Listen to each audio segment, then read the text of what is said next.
But there's all this talk that we're not allowed to say that there's anything wrong with comic books anymore, because apparently comics have fixed themselves in the last 9 months or something like that. And while I will fully admit, I think DC has gotten much better as of late, especially in comparison to Marvel, and the indies are very, very good. I'm enjoying Energon. I'm enjoying Ghost Machine. I'm enjoying the Conan stuff. There's good stuff out there. But this isn't the 90s. This isn't even the early 2000s or even 2010 when it comes to quality. I don't think comic books are back yet. No, it's certainly not the 80s either, when everything was a banger. Well, you could pick up any Marvel book off the shelf and it was fantastic. Like, you would have a great time. I bought everything back in the 80s. I was spending every dime I could earn, as a kid, on comic books. And, they were affordable. You could do that. Yeah, now you could spend every dime you had as a kid on a comic book, and then you would still owe money because they're so expensive. Yeah, exactly. And then it would suck. Especially if you're a Marvel fan, because I think that's the big problem. And I don't think there's any contention to this. I don't think anybody that's being honest, even if they work at Marvel Comics themselves, would go out there and try to say Marvel is good right now. In fact, I think Marvel is as bad as it's ever been. They don't have a single ongoing title. Well, that's settled. Incredible Hulk, pretty good. Ultimate Spider-Man, pretty good. Other than that, there aren't really any good ongoing titles, and even those aren't good enough to prop everything else up. I think everybody overpraises Ultimate Spider-Man. I think that it would be really good if Spider-Man were in it. I'd like to see some Spider-Man action happening on occasion. That'd be pretty good. Actually, you know what I'd like to see? I'd like to see some Spider-Man action happening in every issue. That's really what I would like to see. Just give me a little bit of Spider-Man in my Spider-Man book each month, and I'd be more happy. But it is still it's written at a high level. The Peter Parker stuff is interesting, and I think that that's good. Hulk is good. Aside from that, what is there? 2 books out of what do they publish every month? 90 books? About 85, somewhere in there. Yeah, so we'll say 80. Yeah, we'll say 80. But so 2 books out of 80, that's not good. That's not a good percentage. That's not a good ratio. So you can't say, and Marvel, as always, is the health of the industry. When Marvel is riding high, it's the rising tide that raises all ships. People go in for Marvel stuff. And then, they'll pick up some DC. They'll pick up, DC's always been like a little bit behind in that regard. DC is pretty good right now, but they're not, I wouldn't say they're good. They're still publishing a bunch of trash.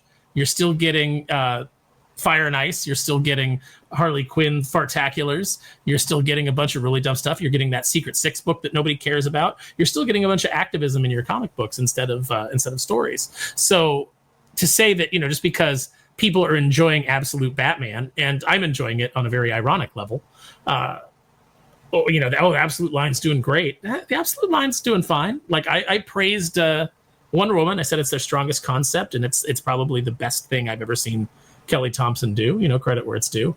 So I think she's got a really good editor guiding her in on that book. And that's always been the problem, right? Is like you need editors who guide these writers and help them achieve the best version of whatever it is that they're writing. But that doesn't mean that the industry is healthy. That doesn't mean that the majority of the books being put out by the big 2 are good. And it's really up to the indies to make up the difference. Well, I don't think they can. Nobody can make up the difference of a lackluster, basically absent Marvel Comics, which is going on right now. And the best stuff that they are producing regularly are miniseries. Like, was it Hellhunters just finished up from Philip Kennedy Johnson? That was amazing. We still got 1 issue left, I think, of Aliens versus Avengers. That's been really, really good. Before that, we had Avengers Twilight, which was another, kind of future concept type book, but they're all miniseries. Like almost everything that they do that's better than just kind of good are all miniseries. None of it's ongoing and none of it's in continuity. And that is an enormous, enormous problem. I think that's why, comics aren't back. They're still waiting for Marvel to kind of lead the charge or for DC to go so far above and beyond and just take that spot from them and run with it. But they're not doing that either because you know what? Batman's not good right now. Justice League isn't all that good. If you get a book that from Marvel that actually, is good, it's more of an accident than by design. It's just because I feel like editorial just handed it to some talented people and then didn't pay any attention to it. Like I just picked up the Spider-Man Wolverine by, I think it's Guggenheim and Kari Andrews, and I enjoyed that. It's weird. It's weird as hell, but I enjoyed it, and of course I always enjoy Kari Andrews' art. But yeah, a miniseries, and then even when you do get a good ongoing, dumbasses like Tom Brevoort turn it into a miniseries, like Weapon X-Men. You know, that could be a great ongoing. No, let's cut that off at 5, but let's keep Exceptional X-Men going. You know, that book is absolute trash. But we'll keep that going, but let's cut off the good book that we have. You know, that we nerfed right out of the gate by stealing the title for a lesser book before, you know, we finally did this one. Yeah, I think X-Men is an enormous problem. It hasn't rebounded from the ashes. You know, I had that conversation a few weeks ago with Perch talking about, you know, the state of comic books or whatever. He's like, tell me that, you know, From the Ashes is better than Krakoa. He's like, Krakoa is better. I was like, I don't want to admit it, but yeah, you know, Hellions happened during Krakoa. That was a good run. There were good stories from Jonathan Hickman in his X-Men run. There was a good solid start to Wolverine and X-Force. There was stuff to read there that wasn't bad. But now when you look at what's going on with X-Men, their premier franchise that's got 12, 15, upwards of 18 books going on in a month, there's not really anything there with reading outside of Cable, Love, and Chrome, another miniseries. But X-Men sucks. Uncanny X-Men isn't very good. Exceptional X-Men is really, really bad. You know, the Phoenix book, I've already dropped that one. That one wasn't very good. And there's no quality there whatsoever. And when you have a major franchise like X-Men that should be putting out at least 5 to 6 books in the top 20 that are driving sales and driving people into comic book shops to discover stuff like Transformers or Space Ghost or Flash Gordon, none of that is there. And therefore, all these awesome indie books that should be doing better aren't getting the visibility. Nobody's discovering Ghost Machine because nobody's got a reason to show up at the shop from Marvel. Yeah, and that's the problem, is like I said, it's the health of the industry. When people show up for Marvel, for characters they're excited about, because people do love those characters. They love Spider-Man. They love Wolverine and the X-Men. They love, the Avengers, Captain America. You know, if I could get a good Captain America book, it occurred to me, we think we talked about it on the show a few weeks ago, there hasn't been a good Captain America book since Brubaker left. That's the last time Captain America was good. You know, and if I can't go in and I can't pick up those Avengers and be excited about it, you know, I'm just going back and reading the old stuff. People ask me what we went to Titan Comics while we were in Dallas. Unfortunately, you weren't there yet. You didn't get to go with us. You didn't get to hang out with us outside of the con.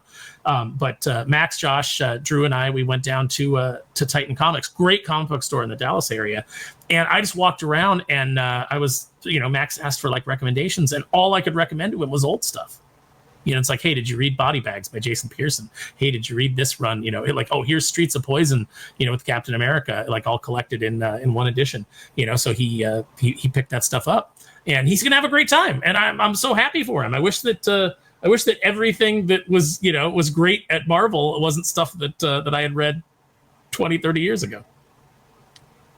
Yeah, and that's just a major ongoing issue with comic books, and Marvel is just dropping the ball right now and kind of letting everyone down. I have hope that Chip Zdarsky can deliver a good Captain America because, you know, over the last 6 years, the best 2 interpretations of Captain America that I've seen were in Invaders from Chip Zdarsky, where they went back in time and teamed him up with Namor and the original Human Torch, and then Avengers Twilight, which is obviously in the future, which is an old man Captain America type story, also from Chip Zdarsky. So there is hope that maybe Captain America can get good. But every piece of evidence from the past 15 years indicates that it's going to suck. Yeah, I mean, I don't root for Chip to fail. I think when Chip is good, I think Chip's good. So hopefully he's coming in with a good idea, and he's going to, because I don't think that his ideas for Batman were great.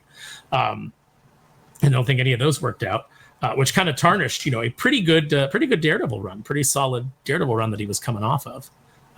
It kind of like maybe went on a little too long. But it was really solid for a while there, and I really enjoyed it. So hopefully he can come in and do something with Cap. I think that what you need to do with Captain America at this point is you just need to avoid the politicization. I can't even say it. The politicization. Thank you. Having a stroke. You just need to avoid that. Politic and Cap. Come on. Well, you need to just avoid that. Like we've seen plenty of that. It doesn't work. People are tired of it. Just tell us some great Cap stories, some adventures, do some Bloodstone Hunt type stuff, do some Streets of Poison type stuff, bring back the Serpent Society, bring back some of the classic, things that made Captain America great, dig into that Gruenwald run and just kind of do some of that. And I think that you'll have a pretty good Cap run. But even there are other stuff, besides just what's good right now. And yes, things are turning around and getting better and continuing to get better at DC. Any comic books are basically holding everything up. That's where the majority of good stuff is coming out. But when you look at like retail spectrum, when I talk to retailers, and I don't talk obviously to every retailer, there's I think 2,500, maybe a little bit less than that now. But there's less than that. The retailers that I do talk to that are upfront and forthright about this, their ordering has completely changed. They don't order shelf copies anymore because people aren't coming in and buying shelf copies. They're almost strictly ordering for sell-through, basically based on their pull list. And some of them are ordering exclusively for their pull list. That is an enormous change. That signals that the comic book industry has the ways to go before comics really are back. If you can't have shelf copies, that means that you have no confidence that there's going to be any new readers coming in, anybody looking for anything and popping into the store that you can then hook and get them on a pull list. It means that you see that your customer base is shrinking and that there's no new interest coming into comics. And they've largely done that to themselves. I mean, look, you've got at Marvel, which is the focus of this video, obviously, because they're the industry leader and always have been. With Marvel, you've got a bunch of tired old men in charge of that company. There's no new ideas there. Like we've said before, they're just running out the clock on their careers. You need fresh blood. You need a new publisher. You need a new EIC. You need to get Tom Brevoort out of there. You need to get your Nick Lowe's out of there. Anybody who's been there more than 20 years at this point should probably go. And you need to get some people in there with David Gabriel. You need to get some people in there with fresh ideas, fresh perspectives, who are actually excited about the medium of comic books. And there's none of that there. The weird thing is CB Cebulski has been the EIC for what, like 7 years now? Oh God, it feels like more than that. But I think it's been about 7 years. Maybe it's a little bit longer than that. But that's typically 7 to 10 years is the run that you get as an EIC at Marvel Comics. He's basically due to be replaced. And the weird thing is the reason that he got the job is because he was Marvel Comics' top talent evaluator. What talent has he really brought in and discovered? Even Philip Kennedy Johnson, who's doing really cool stuff there, was discovered by DC Comics. He was in the Scott Snyder new comic class that he had 8 years ago. Well, was CB anybody? Did CB ever discover writers? It just seems to me that he went to foreign countries so that he could eat their cuisine and then get cheap artists. Good artists. He discovered some good artists. There's great artists in the Philippines. There's great artists, and there's great artists all over the world. Great artists in South America. That's it's a talent hotbed. But it just always has seemed that he's more interested in he doesn't really want the EIC position. I mean, I'm sure it's decent money for him, but he'd rather be traveling around and eating food because that's where his passion is. He should be writing a food blog. He shouldn't be in charge of Marvel Comics. Yeah, but that was what got him the gig, was that he was a great talent evaluator and that he was going to be able to discover new talent and bring them in. None of that ever happened. No. He brought in Colin Kelly and Jackson Lansing. He brought in Steve Fox. He brought in Stephanie Phillips. He brought in a who's who of who's never going to be anything. And you just have to kind of look at it because we know within another year or two, likely CB Cebulski is going to be gone. And it's just been a completely dead, wasted EIC run by him where nothing outside of maybe the way that some of the creators interacting with fans has gotten better. And even that has gotten worse as of late. Yeah, it's just he's just managed decline is what he's done. Well, he hasn't even done that well. Come on. Under Doom is the big event, right?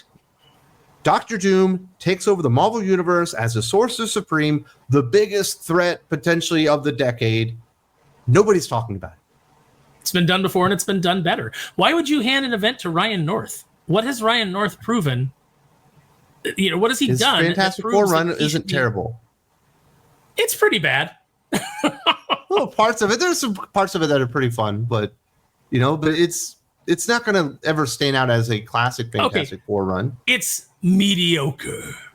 Yes, that's about what it is. Okay, so you go, hey, this run's pretty mediocre, but it's not awful. Let's give this guy an event. Well, guess what? The event is going to be mediocre too. Mediocre in interest, mediocre in sales, mediocre in execution. Well, Zeb Wells, just coming off that terrible Amazing Spider-Man run, that decreased sales, really infuriated Spider-Man fans, gets rewarded with the Deadpool Batman series. Yeah, he gets rewarded with the crossover, right? With the the Marvel side of the crossover. Yeah, it's failing upwards. Because who else they got? Oh man. Well, I mean, Greg Capullo, they paired him with Hickman, who you'd think would be exciting, and they did Wolverine Revenge, and that was god awful. So I mean, I don't think. I don't necessarily think that. Greg Capullo is just a gig. I'm sure they're throwing a lot of money at him. Doesn't matter who he's writing with, or who's. Well, and he's the draw. He and Batman. So you could probably put anybody on that book, but you shouldn't. That's the point. Well, yeah. You shouldn't put just anybody on that book. You should put top talent on it. It's like if you're bringing in Capullo, then give him somebody who's good. Like, it doesn't have to be the best guy, if you don't want to spend the money, but just somebody who's good. Somebody who isn't coming in with a colossal stink around their name. Yeah. But I don't know that they got a whole lot of those people. You can't put Jonathan Hickman on everything. He already did his project with Greg Capullo. Phil Kennedy Johnson certainly has his plate full with Marvel and DC, although I bet he could have done a one-shot. Like, who else is out there? Patrick Gleason, I think, is still exclusive. What does he even do at Marvel these days? Anybody call Robert Venditti? Apparently not. Just a one-shot. You couldn't call Jim Zub. You couldn't call, is Jeremy Adams exclusive at DC? I don't know that he is. He is now. He is now? Okay, well, that's a smart move on DC. Smartest move they made, yeah. But, there's guys that you could get. Yeah. Bring in an old school guy. Hey, so Batman, Deadpool. As a comic book reviewer, critic guy, there's no denying that it's better today than it was 2 years ago. If you look at DC and Indies, but you can't say that about Marvel. And Marvel is the market leader. They still have the largest market share, and the sales aren't very good right now. And you can see it through the ordering practices of the retailers that are out there. Now, are there retailers ordering shelf copies? I'm sure there are. Graham Cracker and stuff like that. But for the most of the smaller shops, the ones that I talk to, not really. Mm-hmm. Yeah, I mean, Titan had a lot. Actually, Titan had enough that I was concerned for them. When I looked around, I was like, there's a lot of shelf copies of current books here that are just sitting here. And I'm worried that, because it's like, how many did you sell? And did those pay for the ones on the shelf? And how many more above the ones, the number that are on the shelf did you sell to actually make a profit? That's kind of what you have to look at with each aspect of your business. I mean, if your comic shop is like, hey, we sell trades and that carries our business, because they had a lot of trades, really great selection, or back issues carry our business. All right, but those shouldn't be carrying other sectors that don't make money. So at the shops that I was managing, when we looked at the comic books, and I, like I said, I calculated the real estate that they took up, the amount of money that we were spending on it, what our sell-through was, and what we were stuck with afterwards, plus the ones that get damaged from just people thumbing through them on the shelves or bending them forward to see what's behind them. It wasn't worth it. It wasn't worth the real estate. We could put something else there and do much better. Same thing with action figures recently. It's like, stop carrying new action figures, just buy collections of older action figures and improve your margins. You're still carrying action figures, but you're not competing with Target and Walmart because they don't have those anymore. Just get in older stuff. So it's kind of the way that a lot of these things are going, because the margins are shrinking and shrinking and shrinking, and the interest is shrinking. And I think the interest is bigger now than ever. Yeah, look. Just there are more because comic book readers today than there ever have been. They're just not reading American comics, unfortunately. Are there? I mean, well, we talk about manga, sure, but yes. American comics, obviously the industry's been much healthier in the past. And just because you read Rogue Savage Land and thought it was pretty good, that doesn't mean comics are good now. That doesn't mean the industry's in healthy shape. Another miniseries. Perch is one of the smartest guys in this space, and he's saying the industry is not healthy. So you can be like, comics are good, you guys need to be less negative, and you guys just hate comics, and you're afraid that your audience is gonna realize, think that all comics aren't terrible. That's not what we're doing here. We've been talking about the health of the industry. The health of the industry is poor, and we're going to keep talking about it because we want it to get better. We're not just going to stick our heads in the sand and pretend that everything's good because Marvel has 3 books on the shelf that don't suck. Yeah, and every week I go out there and I point out all the best comic books that are out and available to go and buy, and a lot of people are able to discover books that they wouldn't have known about doing that. I go out there and I find what I think are the best series out there that I think have the widest range of appeal. I do big spotlights on stuff like that. But there are real issues that need to be solved. They mostly start at Marvel. DC still has some issues as well. And things are better, but they aren't good yet. And we gotta be honest about this. Just because a few absolute titles are selling well for DC doesn't mean things are back. Flash still isn't selling. That's a problem. That's a perennial top 20 selling comic book. You know, the sales on Wonder Woman are dropping. The sales on Justice League haven't really rebounded where you would have thought they would have been, you know, after being on hiatus for like 2 or 3 years. It looks like Green Lantern sales are getting a little bit better, but they're not nearly as good as they should be, especially considering the quality. Aquaman just got back to an ongoing series. Wasn't there for 3 years. They've got a lot of work to do. And I hear Aquaman's in trouble. You know, I hear Aquaman's in trouble despite how good it is. Yeah, that's what I'm hearing. I don't, you know. Yeah, that absolutely sucks. So, you know, if you guys are out there, go check out Aquaman. Even if he's not your favorite character, I guarantee you get into this run and you will like Aquaman a lot more because and the art is gorgeous. So, you know, this book deserves people checking it out. You know, it's funny. It's real easy to sit in your house all by yourself all the time, just, you know, in your own head and say that, oh, everything's fine, or that, you know, we're too negative. Let me tell you, we actually got out amongst the fans at Dallas Fan Expo. I do it all the time, but, you know, like you got over to the States and you got to talk to people. Do you know how many people came to the table even before you were there and were telling me, Wes got me into this book and Wes got me into this book? Because you do talk about the things that are positive. You do talk about the books that you like. And that turns people onto those books. Someone on Twitter just said it to me today. They said, oh, I started picking up the Conan run because Wes recommended it and I'm loving it. And they're like, and I'd never read a Conan comic before. So, you know, it is what it is. You can sit there and you can be dishonest. You know, it's funny. You either die the hero or you live long enough to see yourself become Heidi McDonald. Everything's fine. Everything's fine. Stop talking about this. Everything's fine. No, I'll still keep covering comic books the way I do, you know, with an honest perspective on everything. And I'll highlight the stuff that I think is going well, the books that deserve more love that they're getting. But there's no way I'm just going to turn a blind eye to the fact that Marvel is screwing a lot of people over, a lot of retailers, a lot of creators, a lot of smaller publishers, you know, and it sucks. But things are better, especially if you're a DC fan or an indie fan. But not everybody's willing to go out there and read indies, unfortunately. But they're not as good as they could be. They're not as good as they should be. One of the promises that I made to our viewers and to readers is that whatever exclusives I did for whatever show, I would always hold a little back to throw up on the website so that everybody had a chance to get them, everybody who supported us. So the Dallas Fan Expo exclusive is up for sale right now on kneelbeforedoomface.com.